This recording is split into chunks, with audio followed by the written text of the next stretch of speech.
Davo from Deluxe here. Today I'm putting the cam bearings in the 440 build. I've got the block all washed up, got a little coat of paint on it because the assembly process uses lots of oil and you don't want to paint it after you've got it all oily. So that's just a little trick I do to keep the paint fresh on these things. But anyways, cam bearings. So the trick on these Mopars is you got to make sure the cam bearing hole is lined up with the oil hole in the main to ensure the proper oiling for everything. The Mopars are especially sensitive because there's a keyed oil hole at the bottom to the side, and that's to ensure oiling goes to the valve train, and it's a timed oiling, so there's a hole drilled in the cam, and as the cam comes around it shoots oil up to the rocker shafts on one side, and then it does that on two bearings so that it can time the oiling to both sides. Now we've got the back three bearings in. It's time to do number two, and it's critical which one goes in which hole. So we've got most cam bearings, they'll have a little card in them, tells you which bearing, there's a part number on, which one goes in which hole. Typically the smaller bearings go to the back on the Dodges, Chevys, same thing, and the bearings get larger as you go to the front. So then now we're at number two, and this one's numbered right on it. It says number two. So we're going to put this one in.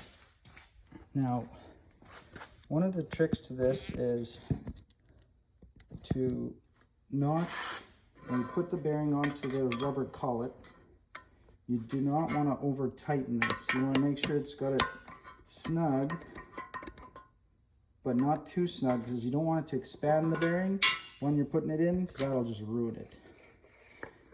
And then you have to line up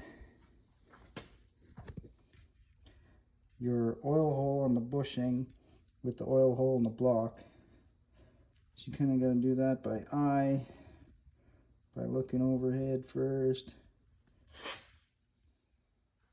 And if we got it, swing press. Get this lined up again here because it moved. Yep.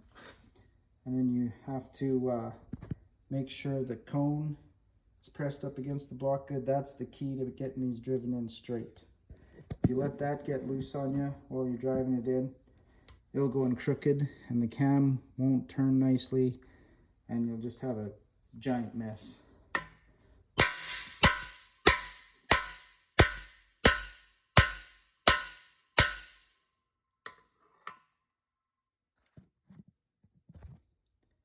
And you'll want to bash it in there so that it's flush the edges, but most importantly that oil hole has to line up. Wrench eject. Alright, we gotta go a little further here. A little more.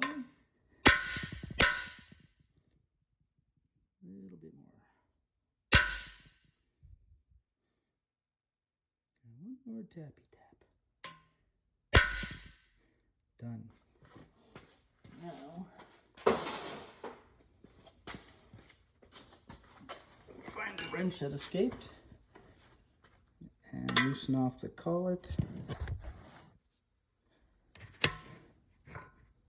Just a little bit. Pull it out.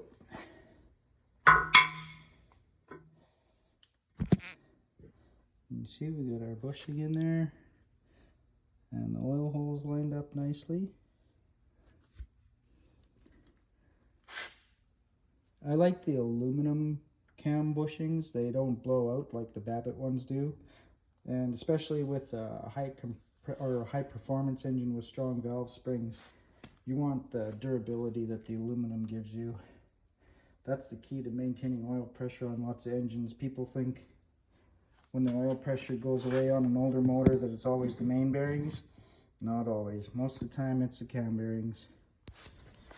And unfortunately the only way to change them is to strip the block down completely bare like this to redo it. So that's pretty expensive for most people. But anyways, that's how you do cam bearings.